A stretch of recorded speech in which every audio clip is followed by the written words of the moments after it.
बिस्मिल्लाहिर्रहमानिर्रहीम। अस्सलाम वालेकुम व्यूअर्स, उम्मीद करती हूँ आप सब खैरियत से होंगे। आपको अपने चैनल में सीना में वेलकम कहती हूँ। तो क्लास हम लोगों का class 9 math syntax book board chapter number 7 linear graph and their application continue है, जिसकी आज हम एक्सरसाइज 7.3 का क्वेश्चन नंबर 5 का पार्ट 7 स्टार्ट करने जा रहे हैं। इससे पहले पार्ट 6 तक कंप्लीट करवा चुकी हूँ। जिन लोगों ने कंप्लीट नहीं किए हैं वो मेरे चैनल की प्लेलिस्ट से जाकर बखूबी कंप्लीट कर सकते हैं। वहां पर हर एक चैप्टर पूरी तरतीब के साथ, पूरी अरेंजमेंट के साथ मौजूद है और उस प्लेलिस्ट का लिंक आपकी इस वीडियो के डिस्क्रिप्शन में भी मौजूद है। आप वहां से जाकर भी क्लिक करके अपना होमवर्क कंप्लीट कर सकते हैं। तो क्लास आइए स्टार्ट करते हैं। Question number 5 part 7।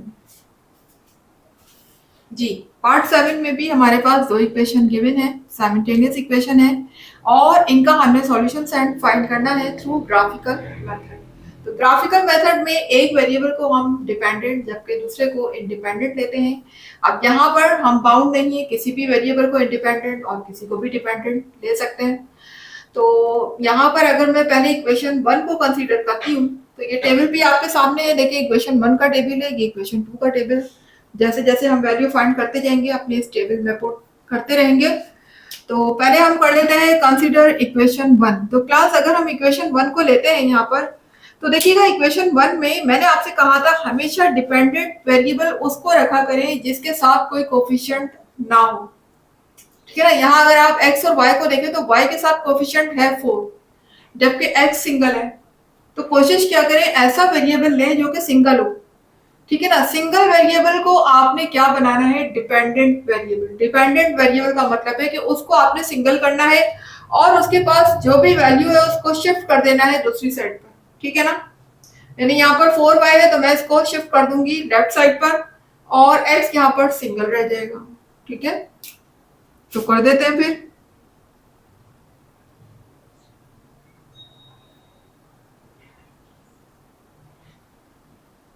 जी, तो देखिएगा जब मैं 4y को इधर शिफ्ट करूंगी तो इधर आने के बाद ये माइनस हो जाएगा, क्योंकि इधर प्लस हो रहा है। तो इधर आने के बाद ये क्या हो जाएगा, माइनस हो जाएगा। 5 माइनस 4y और x यहाँ पर रह जाएगा सिंगल। अच्छा, एक सिंगल तो रह गया, हमारा मसला तो हल हो गया। ठीक है, लेकिन क्लास ज्यादा बेटर होता है कि जो इसकी वैल्यू हम फाइंड कर रहे होते हैं, क्योंकि हम इस इक्वेशन को x के लिए सॉल्व कर रहे हैं, तो x को हमें दिखाना होता है लेफ्ट साइड पर, लेफ्ट साइड पर। ठीक है ना। तो मैं x को लेफ्ट पे लिख लेती हूँ और इस वैल्यू को राइट पे लिख लेती हूँ, क्योंकि दोनों ही एक दूसरे के इक्वल है। तो हम किसी को भी लेफ्ट पे लिखे या किसी को राइट पे लिखे, इससे कोई फर्क नहीं पड़ता। तो मैं x को लिख लेती हूँ लेफ्ट पर और लेफ्ट की जो वैल्यूज है उनको शिफ्ट कर देती हूँ राइट साइड पर। तो ये कुछ इस तरीके से हो जाएगा 5 माइनस 4y। ठीक है, तो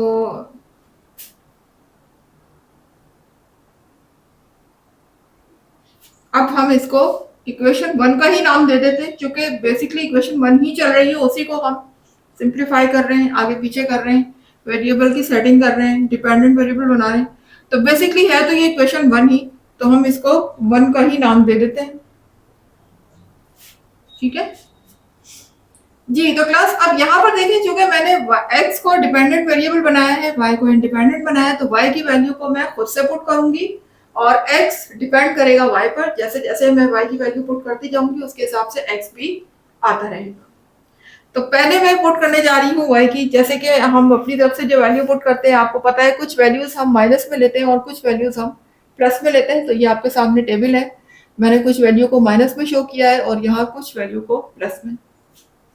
तो हम माइनस से स्टार्ट करते हैं। पहले हम y की वैल्यू पुट कर देते हैं -3।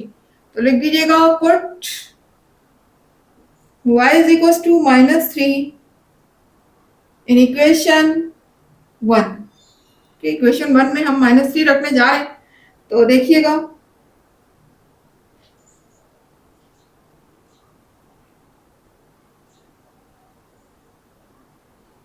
जी, तो ये हो जाएगा 4 3 12 और माइनस माइनस प्लस।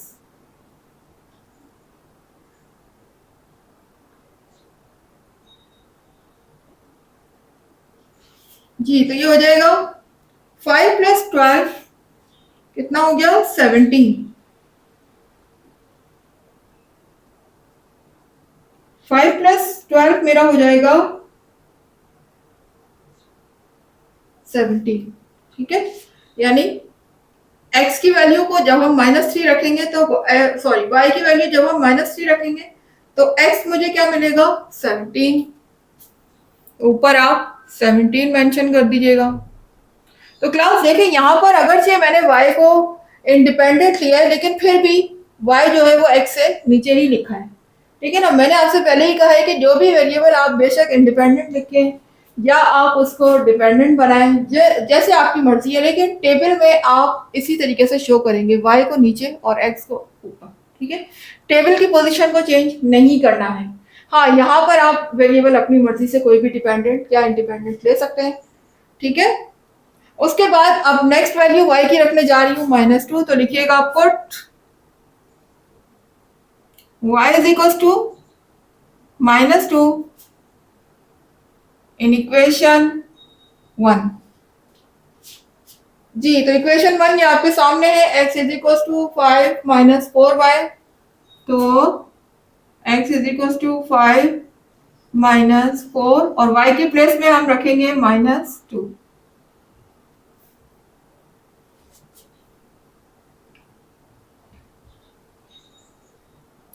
फाइव और माइनस माइनस हो जाएगा प्लस, 4 टू ज़ा 8। जी, 8 प्लस 5 मेरा हो जाएगा 13।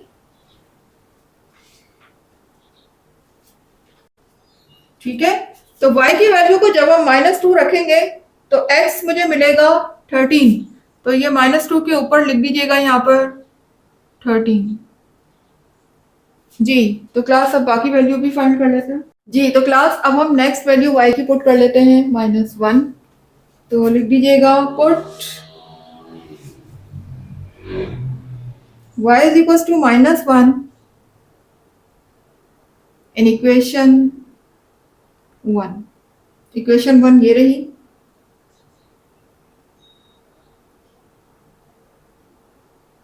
और y की प्लेस में हम रखेंगे -1। तो ये हो जाएगा मेरा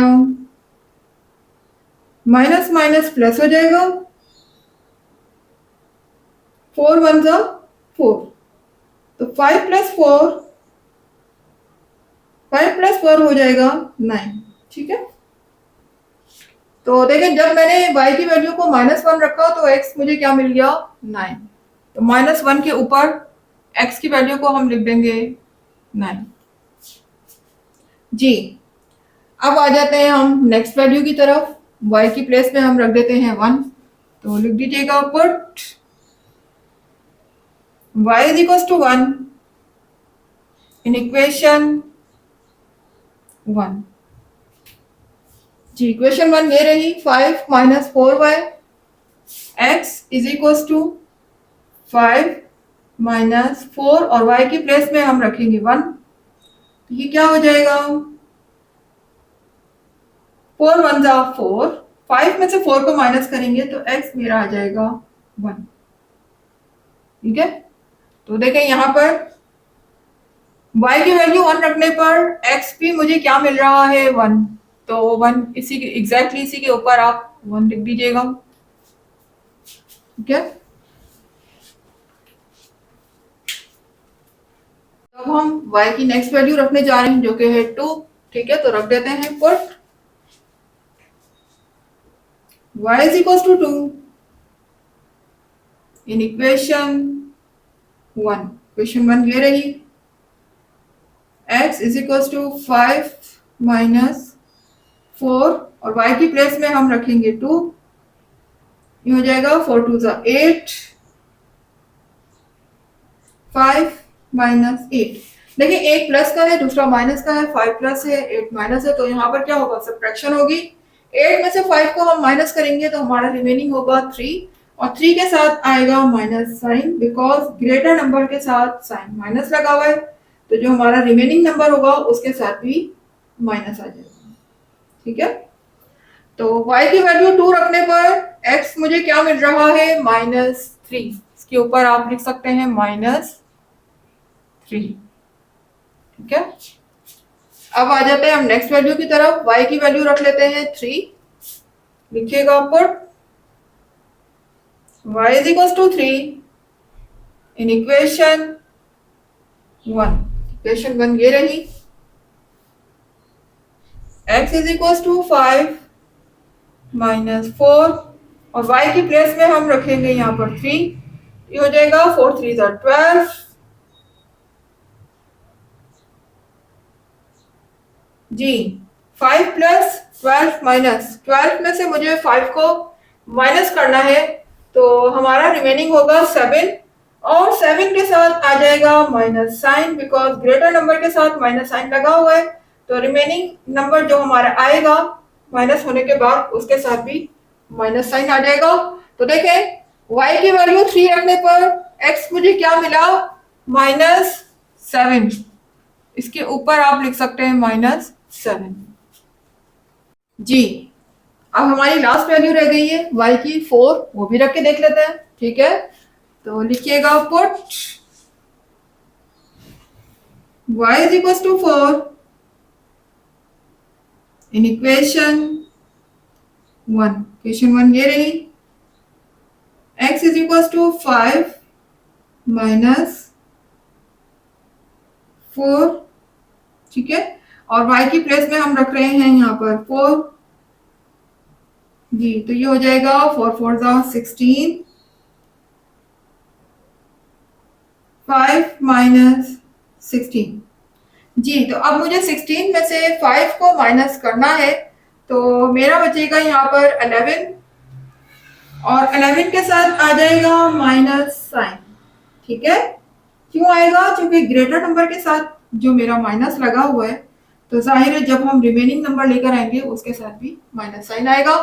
तो देखिए जब हमने y की वैल्यू को 4 रखा तो x मुझे मिल गया -11।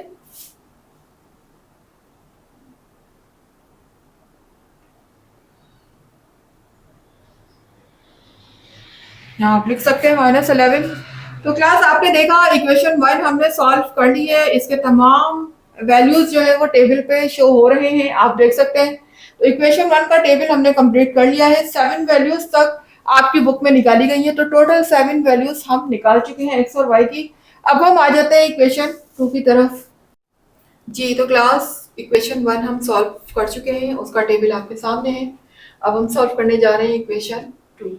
तो इक्वेशन 2 में जरा गौर कीजिएगा क्लास। देखें यहाँ पर हमारे पास जो दो वेरिएबल दिए हुए दोनों के साथ ही कोफिशिएंट लगे हुए हैं। मैंने आपसे कहा कि ऐसा वेरिएबल सेलेक्ट किया करें जिसके साथ कोई कोफिशिएंट ना हो, लेकिन यहाँ पर हमारे पास कोई चॉइस ही नहीं है, दोनों के साथ ही कोफिशिएंट है। x के साथ भी 2 कोफिशिएंट लगा हुआ है, y के साथ भी 3 कोफिशिएंट लगा हुआ है। तो अब यहाँ हमारी मर्जी है, हम किसी को भी डिपेंडेबल और किसी को भी इनडिपेंडेबल वेरिएबल बना सकते हैं। तो यहाँ पर हम क्या करते हैं कि 3y को उधर शिफ्ट कर देते हैं। मैं x को यहाँ पर डिपेंडेबल वेरिएबल बना लेती हूँ।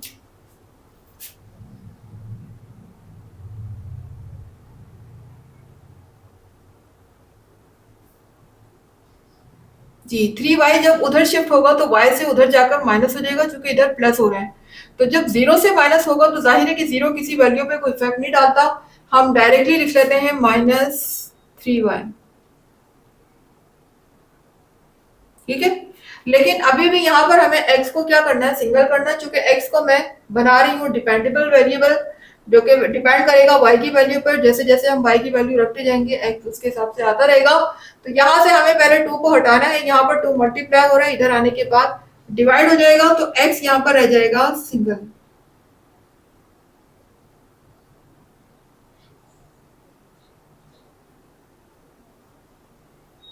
जी यहाँ पर आने के बाद 2 क्या हो गया, डिवाइड हो गया। ठीक है,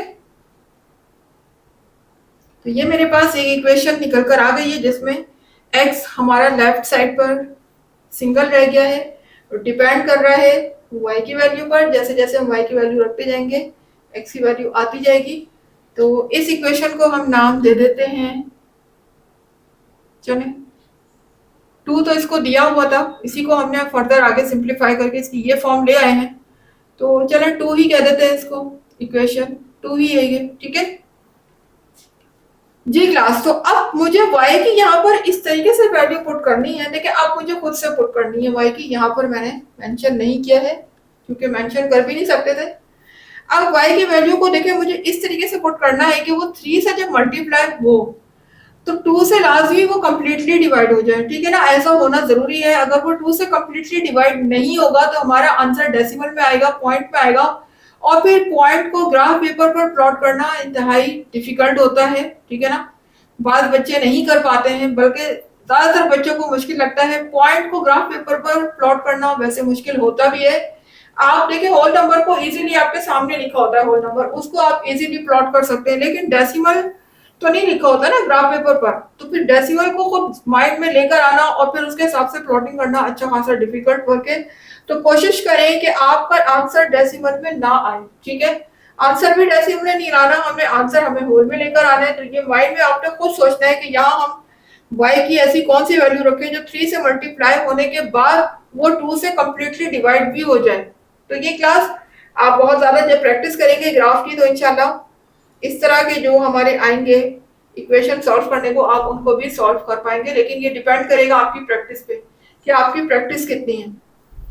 तो क्लास यहाँ पर हम अगर y की फर्स्ट वैल्यू 0 रख लेते हैं, तो 0 भी एक वैल्यू होती है। आपको पता है कि ग्राफ पेपर पर 0 भी एक पॉइंट होता है, तो हम 0 भी रख सकते हैं।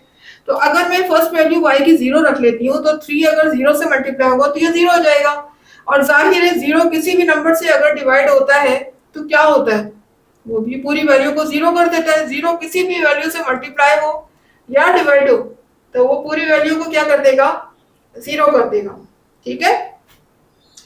तो मैं पहली वैल्यू y की रख लेती हूँ यहाँ पर 0। तो लिख लीजिएगा put y is equals to 0 in equation 2।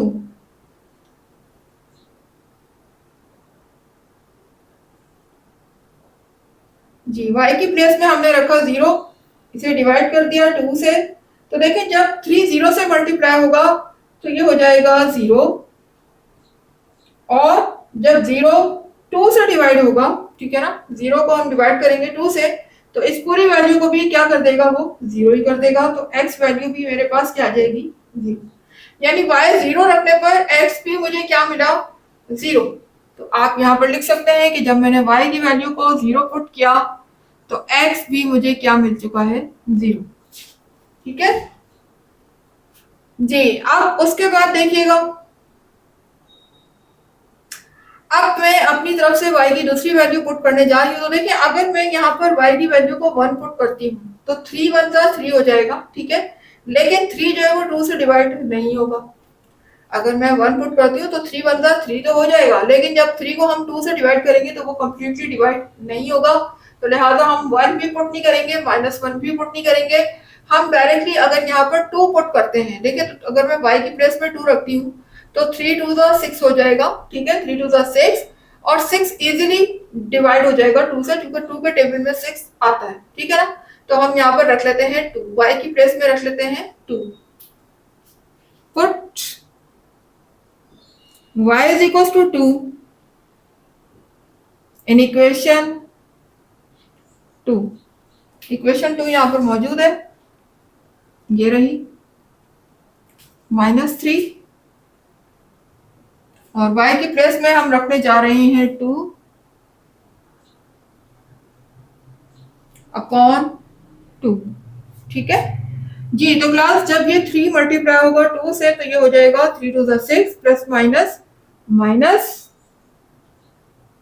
-6 हो जाएगा, और ये डिवाइड हो जाएगा 2 से, ठीक है जी। तो अब आपको पता है कि जाहिर है कि ये 2 से डिवाइड होता है 6, तो हम इसको इजीली कैंसिल कर सकते हैं। ये हो जाएगा 2 1 जा 2 एंड 2 3 जा 6। तो x मुझे क्या मिल गया है यहाँ पर, -3 जी। y की वैल्यू 2 रखने पर x मुझे मिल चुका है -3 जी। जब मैंने y की वैल्यू को 2 रखा, यहाँ पर 2 रखेंगे तो x मुझे क्या मिला, -3, ठीक है। तो क्लास लास्ट आपने देखा हमने y की वैल्यू को 2 रखा तो हमें x -3 मिला। अच्छा, अब अगर मैं -2 यहाँ पर रखूँ, ये तो मैंने +2 रखा है, अगर मैं -2 रखूँ तो क्या फर्क पड़ेगा, तब भी रहेगा तो 2 ना, 3 2 से मल्टीप्लाई होगा तो माइनस माइनस प्लस हो जाएगा और वो हो जाएगा 6, वो भी इजीली 2 से डिवाइड हो जाएगा, तो हम यहाँ पर -2 भी रख सकते हैं, ठीक है ना। जिस तरीके से हमने +2 रखा तो यहाँ पर अब हम -2 भी रख सकते हैं। तो लिखिएगा put y is equal to -2 in equation 2। जी, जहां पर y लिखा हुआ है वहां मैं क्या रख दूंगी, -2 अपॉन 2, ठीक है। तो देखिए माइनस माइनस हो जाएगा प्लस और 3 2 जा 6, तो ये भी इजीली 2 से कैंसिल हो सकता है, तो 2 1 जा 2 एंड 2 3 जा 6। x की वैल्यू मेरे पास आ चुकी है 3। जी, y की वैल्यू -2 रखने पर x मुझे क्या मिला, 3। तो x y की वैल्यू जब हमने पुट की -2 तो x मुझे मिला 3, ठीक है। अब नेक्स्ट वैल्यू देखिएगा क्लास, अगर मैं यहाँ पर अब 2 तो हमने प्लस भी रख लिया माइनस भी रख लिया, अब मैं 3 रख के देखती हूँ। अगर मैं यहाँ पर 3 रखती हूँ तो देखिए होगा क्या, उससे 3 3 सा 9 हो जाएगा। अगर मैं y की प्लेस पे 3 रखूंगी तो 3 जब मल्टीप्लाई होगा 3 से, 3 3 सा 9 हो जाएगा और 9 2 के टेबल में नहीं आता, ठीक है। 9 2 के टेबल में नहीं आता, लिहाजा कंप्लीटली डिवाइड नहीं होगा, आंसर हमारा फिर डेसिमल में आ जाएगा। तो डेसिमल में हमें आंसर नहीं लाना, हमें किस में लाना है, होल में लाना है। तो होल में लाने के लिए फिर हम 3 नहीं रखेंगे, ना ही प्लस का 3 रखेंगे और ना ही माइनस का 3 रखेंगे, क्योंकि दोनों सूरतों में मल्टीप्लाई होने के बाद तो 9 ही आएगा, चाहे हम माइनस का 3 रखें या हम प्लस का 3 रखें। तो 3 को तो रखना ही नहीं, 9 तो लाना ही नहीं है, क्योंकि 9 2 के टेबल में नहीं आता। अब क्या करें, 3 से तो नहीं आया, आगे बढ़ जाता है, फिर 4 रख के देख लेते हैं। अगर मैं 3 को 4 से मल्टीप्लाई करूंगी तो 3 4 जा 12 हो जाएगा। तो 12 इजीली 2 के टेबल में आता है, तो ये कंप्लीटली डिवाइड हो जाएगा, 2 के टेबल से कैंसिल हो जाएगा। तो हम रख लेते हैं y इज इक्वल टू 4, ठीक है। y की वैल्यू को क्या रख लू मैं, 4। तो लिख लीजिएगा put y is equal to 4 in equation 2। जी, तो जहां y है वहां हम रख लेते हैं 4। ये मैंने 4 रखा और ये डिवाइड किससे हो रहा है, 2 से। तो देखिएगा माइनस प्लस माइनस हो जाएगा और 3 4 हो जाएगा 12 अपॉन 2, ठीक है। अब जाहिर है 12 2 के टेबल में आता है, तो 2 1 जा 2 एंड 2 6 जा 12। तो x मेरे पास क्या आ गया है, -6। जी, y की वैल्यू 4 रखने पर x क्या मिला मुझे, -6, ठीक है। जी, लास्ट आपने देखा y की प्लेस में हमने रखा 4, तो x हमें मिल गया -6। तो अगर हम y को +4 रखा तो हमें -6 मिला, तो हम आप जरा -4 भी रख के देख सकते हैं, वो तो हमने +4 रखा है ना, अब जरा -4 भी रख के देख लेते हैं। अगर मैं y की प्लेस में -4 रखती हूँ तो होगा क्या कि माइनस माइनस प्लस हो जाएगा, कोई मसला नहीं है, प्लस में आ जाएगी वैल्यू। लेकिन जब 3 को 4 से मल्टीप्लाई करेंगे अगेन 12 आ जाएगा, तो 12 फिर दोबारा से डिविजिबल है 12 2 से, तो इजीली हम -4 भी यहाँ पर रख सकते हैं। तो रख लीजिए put y is equal to -4 in equation 2। जी, इक्वेशन 2 आपके सामने है, ये रही, और y की प्लेस में हम रखने जा रहे हैं -4। जी, ये माइनस माइनस हो जाएगा प्लस, 3 4 जा 12, डिवाइड कर देंगे इसको 2 से, तो ये हो जाएगा 2 1 जा 2 एंड 2 3 जा, ओ सॉरी 2 6 जा 12, ठीक है। 2 1 जा 2 2 6 जा 12। तो x की वैल्यू मेरे पास क्या आ चुकी है, 6। जी, जब हमने y की वैल्यू को -4 रखा तो x मुझे क्या मिल गया, 6। तो यहाँ पर देख लीजिएगा y -4 रखने पर x मिल चुका है 6। जी 4 भी रख लिया, -4 भी रख लिया। अब नेक्स्ट वैल्यू y की क्या रखें? अगर हम यहाँ पर 5 रखते हैं तो देखिए 3 5 हो जाएगा 15। अगर हम y की प्लेस पे 5 रखते हैं तो 3 5 15 हो जाएगा और 15 2 से डिवाइड नहीं होगा। ठीक है, आंसर फिर डेसिमल में आ जाएगा। अब चाहे आप 5 रखें या -5 रखें, हर सूरत मल्टीप्लाई होगा तो 15 ही आएगा। तो 15 जो है वो 2 से डिवाइड नहीं हो सकता, लिहाजा 5 को छोड़ दें, 5 प्लस का भी छोड़ दें, माइनस का भी छोड़ दें। नेक्स्ट हमारा है 6। अगर हम यहाँ पर 6 रखकर देखते हैं, y के प्लेस में अगर 6 रखते हैं तो देखिए 3 6 18 होगा। ठीक है, 3 6 क्या हो जाएगा 18, और 18 यकीनन 2 के टेबल में आता है, 2 9 18, तो हम यहाँ पर 6 रख लेते हैं। ठीक है, तो लिखिएगा put y is equal to 6 in equation 2।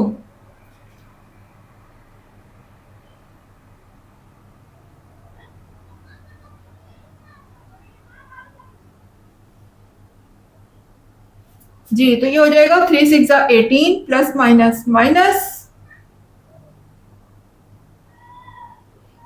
और आप देख सकते हैं ये कैंसिल हो सकता है, 2 1 2, 2 9 18। x की वैल्यू क्या मिल गई मुझे? -9। ठीक है, जब मैंने y की वैल्यू को 6 रखा तो x मिल गया मुझे -9। तो लिख दीजिएगा यहाँ पर y की वैल्यू 6 रखने पर x आ चुका है -9। आ गए हैं क्लास, देख लीजिए लास्ट वैल्यू हमने y की क्या रखी, 6 रखी थी, तो हमें x क्या मिल गया था -9। अब हम क्या रखेंगे वैल्यू नेक्स्ट? तो देखिए जिस तरीके से हमने एक बार प्लस में रखा है 6 को, एक बार माइनस में रख लेते हैं। ठीक है ना, माइनस का ऑप्शन भी तो है ना हमारे पास, तो एक बार हम 6 को माइनस में रख लेते हैं। तो अगर मैं 6 को माइनस में रखूंगी तब भी देखें 3 6 तो 18 ही होगा। हाँ ये माइनस माइनस प्लस हो जाएगा, नो इश्यू, वैल्यू हमारी प्लस में आ जाएगी, लेकिन कंप्लीटली डिवाइड हो जाएगा 2 से। ठीक है ना, तो हम रख लेते हैं -6। Put y is equals to -6 in equation 2।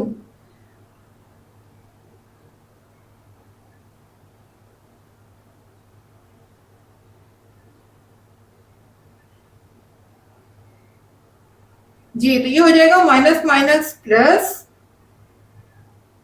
3 6 18 upon 2, और ये इजीली 2 के टेबल से कैंसिल हो सकता है, 2 1 2, 2 9 18। तो x की वैल्यू मुझे यहाँ पर मिल चुकी है 9। ठीक है, तो जब मैंने y की वैल्यू को -6 रखा तो y मुझे क्या मिला 9।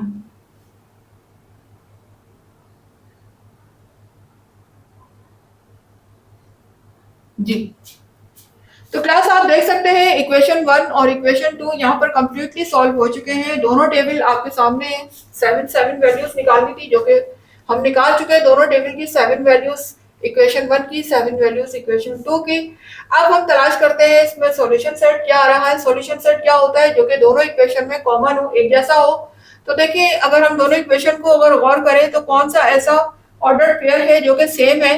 तो यहाँ पर मुझे एक नजर आ रहा है -3 और 2। देखिए यहाँ भी है, इक्वेशन 2 में भी है और इक्वेशन 1 में भी है -3 और 2। ये दोनों क्या है? दोनों इक्वेशन में सेम है, -3 और 2, -3 और 2। तो यही हमारा क्या होगा? सॉल्यूशन सेट होगा। यहाँ लिख देती हूँ मैं, solution set is equal to -3 and 2। ठीक है ना, क्योंकि ये दोनों इक्वेशन में क्या है? कॉमन है। यही हमारा आंसर होगा।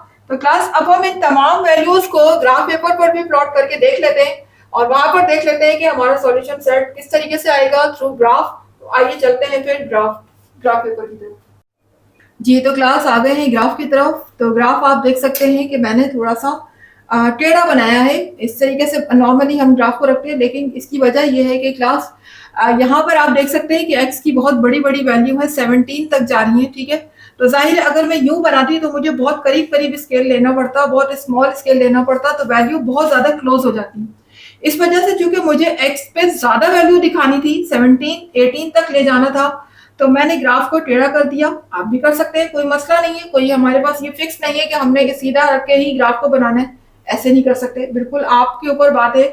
आप जैसे मर्जी ग्राफ को ऐसे भी बना सकते हैं, ग्राफ को सीधा भी बना सकते हैं, ठीक है ना, जो भी आप शेप में बनाना चाहें।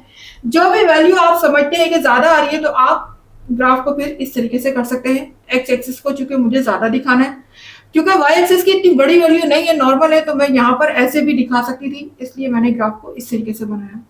तो आप भी इस तरीके से बना सकते हैं, ठीक है। तो स्केल पे देख ले मैंने किस तरह से डिजाइन किया है। स्केल मेरा है along x axis 3 small square is equal to 1 unit, यानी मैंने 3 स्मॉल स्क्वायर को 1 यूनिट के इक्वल सपोज किया है, पॉजिटिव एक्स एक्सिस पे भी और नेगेटिव एक्स एक्सिस पे भी। इसके अलावा वाई एक्सिस पे देख ले, अलोंग वाई एक्सिस पे मैंने 5 small square is equal to 1 unit. 5 के डिफरेंस से मैंने हर यूनिट को दिखाया है, जैसे नॉर्मली हम दिखाते हैं। इसी तरीके से मैंने y में भी 5 स्मॉलेस्ट, क्योंकि y की वैल्यू नॉर्मल थी, इतनी ज्यादा ग्रेटर वैल्यू नहीं आ रही थी जो कि मुझे अपने स्केल को स्मॉल करना पड़ता, तो स्केल मैंने इसके लिए नॉर्मल ही रखा है। अलबत्ता x के लिए मैंने अपने स्केल को स्मॉल कर लिया, क्योंकि x की मेरे पास बहुत ज्यादा बड़ी वैल्यू है, ठीक है। तो शुरू करते हैं क्लास। ये हमारे पास दो आपके पास मेरे पास टेबल है, इक्वेशन 1 इक्वेशन 2। तो पहले मैं इक्वेशन 1 की वैल्यू को प्लॉट करने जा रही हूँ ग्राफ पेपर पर। तो कर लेते हैं। हमारी फर्स्ट वैल्यू आपको नजर आ रही है, x की है 17 और y है -3। जी, तो क्लास इक्वेशन 1 का टेबल है और हमारी फर्स्ट वैल्यू है 17 और -3। टेबल आप लोग अपने पास लिख के सेव कर लिया करें। मैं यहाँ पर आपको टेबल नहीं ग्राफ दिखा रही हूँ, ठीक है, तो टेबल आपके पास होना चाहिए। फर्स्ट वैल्यू है 17 और -3। तो देखिएगा x का 17 जाहिर है कि पॉजिटिव एक्स एक्सिस की तरफ होगा, तो ये पॉजिटिव एक्सिस की तरफ आ गए। और देखिएगा x का 17 मुझे यहाँ आपको दिखाई देगा, ये रहा, नजर आ रहा होगा आपको। x का 17 है और y का है -3, तो मुझे नीचे की तरफ जाना है, तो स्केल को रख लेते हैं इस तरीके से। ये रहा 17 और y का -3 ये रहा, ये यहाँ पर पॉइंट आ जाएगा आपके सामने। ये 17 x का और y का -3, ये देखें बिल्कुल एग्जैक्ट उसके सामने पॉइंट मैंने प्लॉट कर दिया। मैं इसको सर्कल कर देती हूँ, ये देखिए इस तरीके से। फिर x का है 13 और y है -2। x 13 मेरा ये रहा, ठीक है, और y -2, क्योंकि मुझे नेगेटिव y एक्सिस दिखाना है तो मैं नीचे की तरफ आऊंगी। x का 13 और y का -2 ये रहा, ठीक है। ये 13 की लाइन में आगे आते हुए मैं यहाँ पर -2 पे स्टॉप हो जाऊंगी y के। ये मिल गया मुझे पॉइंट, मैंने इसको सर्कल कर दिया। इसी तरह से आगे देखिएगा, x है 9 और y है -1। x 9 और y -1, ये देखें पॉजिटिव x का 9 है और y का -1, ये रहा नीचे -1। मैं यहाँ पर पॉइंट लगा दूंगी आपके सामने, ये देखिएगा, इसको मैं कर देती हूँ सर्कल। y का -1 और x का 9। अब क्या है, दोनों 1 1 है, x का भी 1 और y का भी 1। तो देखें ये x का 1 और y का 1। अब हम ऊपर जाएंगे पॉजिटिव y एक्सिस की तरफ, तो x का 1 और y का 1 मुझे यहाँ मिल जाएगा, देखें, क्योंकि अब हम पॉजिटिव y एक्सिस की तरफ आ चुके हैं, तो ऊपर जाएंगे। उसके बाद है -3 and 2। x का -3 और y का है 2, यानी कि y पे मुझे ऊपर की तरफ जाना है, पॉजिटिव y एक्सिस की तरफ। और क्योंकि x की जो है वो नेगेटिव वैल्यू स्टार्ट हो गई है, तो अब मुझे नेगेटिव x एक्सिस की तरफ आना है। तो यहाँ देखिएगा x का -3 और y का है 2, तो मैं ऊपर की तरफ जाऊंगी। 2 कहाँ मिलेगा मुझे, ये रहा, ये देख सकते हैं x का -3 की लाइन में ऊपर जाऊंगी और y के 2 पर स्टॉप हो जाऊंगी, ये y के 2 के सामने। और x -3 की लाइन में आप इसी तरीके से ऊपर जाते हुए यहाँ पर लगा देंगे, तो ये पॉइंट मुझे यहाँ पर रिसीव हुआ, इसमें मैं सर्कल कर देती हूँ, ठीक है। उसके बाद फिर x का -7 और y का 3। x का है -7, ये देखें यहाँ पर -7 में जाते हुए हम कहाँ पर रुकेंगे, y के 3 पर।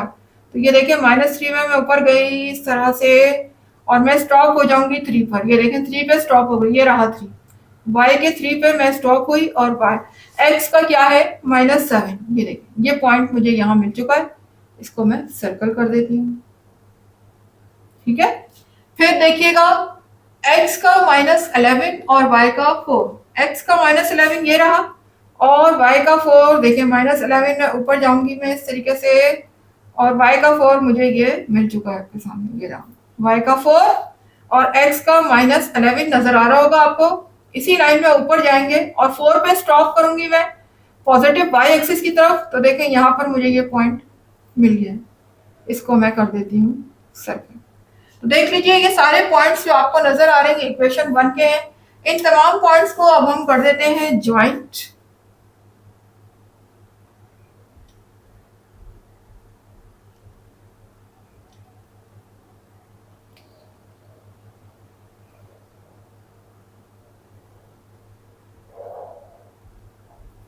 ये देखिए इस सारे के सारे पॉइंट्स ज्वाइंट हो चुके हैं। इक्वेशन 1 की जो स्ट्रेट लाइन है वो मुझे मिल चुकी है। अब हम सॉल्व करने जा रहे हैं इक्वेशन 2। जी तो क्लास इक्वेशन 2 पर आ चुके हैं। इक्वेशन 2 में जो मेरा फर्स्ट ऑर्डर पेयर है वो है 0 और 0, ठीक है ना।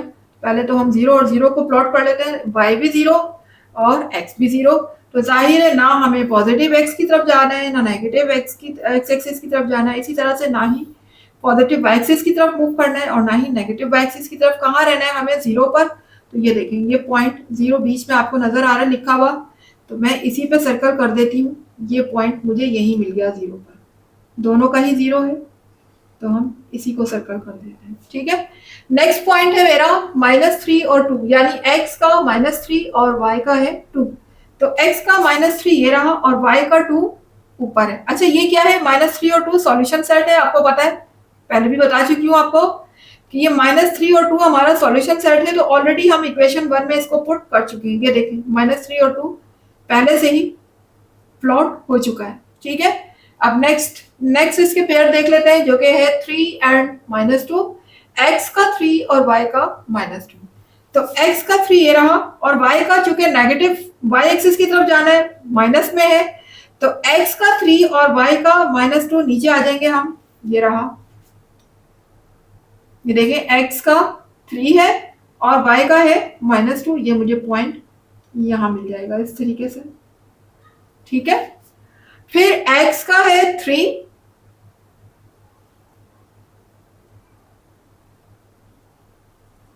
अच्छा ये क्लास x का 3 और -2 तो मैंने लगा दिया ना, ठीक है। अच्छा अब ये वाला पॉइंट -3 एंड 2, ठीक है ना। अब बाद वाला पॉइंट मैंने पहले लगा दिया, कोई बात नहीं, ये पहले वाला पॉइंट अब बाद में लगा रही हूं मैं, -3 एंड 2।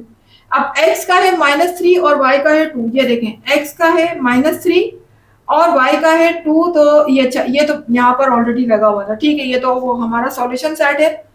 अब नेक्स्ट हमारा आ जाता है -6 और 4। x का है -6 और y का है 4, x का -6 और y का 4, हमें ऊपर जाना है। ये रहा x का -6 और y का 4 कहाँ आएगा, यहाँ। ये देखें -6 की लाइन में ऊपर जाऊंगी जब मैं, तो 4 मुझे यहाँ मिलेगा y का, ये रहा। पॉजिटिव y एक्सिस की तरफ जाना है हमें, x का -6 ये रहा और y का 4, ये पॉइंट मुझे यहां मिल गया, ठीक है। उसके बाद x का है 6 और y का -4, तो x का 6 ये रहा और y का -4 मुझे नीचे आना है, तो x का 6 और y का -4 कहाँ आएगा, ये देखें ये रहा नीचे की तरफ आते हुए, क्योंकि नेगेटिव y एक्सिस की तरफ आना है। तो x का 6 ये रहा और y का -4 ये रहा। यहां पर मैं इस पॉइंट को कर देती हूँ सर्कल। उसके बाद x का -9 और y का 6, तो x का -9 यकीनन नेगेटिव x एक्सिस की तरफ आएगा, तो -9 ये रहा और y का मुझे लेना है 6, सॉरी -9 और y का है 6, तो मैं ऊपर आ जाऊंगी। देखिए -9 की लाइन में आते हुए जब मैं ऊपर आऊंगी तो y का 6 पे यहां स्टॉप करूंगी मैं, ये रहा 6, ठीक है। y का 6 और x का -9 आपके सामने है। इसी लाइन पे जब हम ऊपर की तरफ इस तरह से जाएंगे पॉजिटिव y एक्सिस की तरफ, तो 6 पर स्टॉप करेंगे हम। ये दोनों ऑर्डर पेयर मुझे इस पॉइंट पे मिलेंगे, तो मैं इस पॉइंट को कर देती हूँ सर्कल, ठीक है। x का -9 और y का 6 हो चुका है। अब आ जाते हैं x का +9 और y का -6। x का +9 ये रहा और y का है -6। तो हम पॉजिटिव x की तरफ आ जाते हैं और y पे हमें नेगेटिव पे जाना है। तो x का 9 और y का -6 नीचे की तरफ आएगा। ये देखिए 9 पे मूव करते हुए जब मैं नीचे की तरफ आऊंगी तो -6 मुझे कहाँ मिलेगा, यहाँ मिलेगा, ये रहा, ये रहा। ठीक है, ये -6 के सामने बिल्कुल मैंने पॉइंट लगा दिया है। और x का 9 ये देखें, ये 9 पे अगर हम इसी लाइन पे नीचे की तरफ आएंगे तो ये मुझे यहाँ पर y का -6 मिलेगा। इस पर हम लगा देते हैं सर्कल। ठीक है, ये देखें ये जितने भी पॉइंट है ये किसके हैं, इक्वेशन 2 के हैं। तो अब इन तमाम पॉइंट्स को मैं आपके सामने कर देती हूँ ज्वाइंट। ये देखिए तमाम पॉइंट्स को मैं ज्वाइंट करने जा रही हूँ।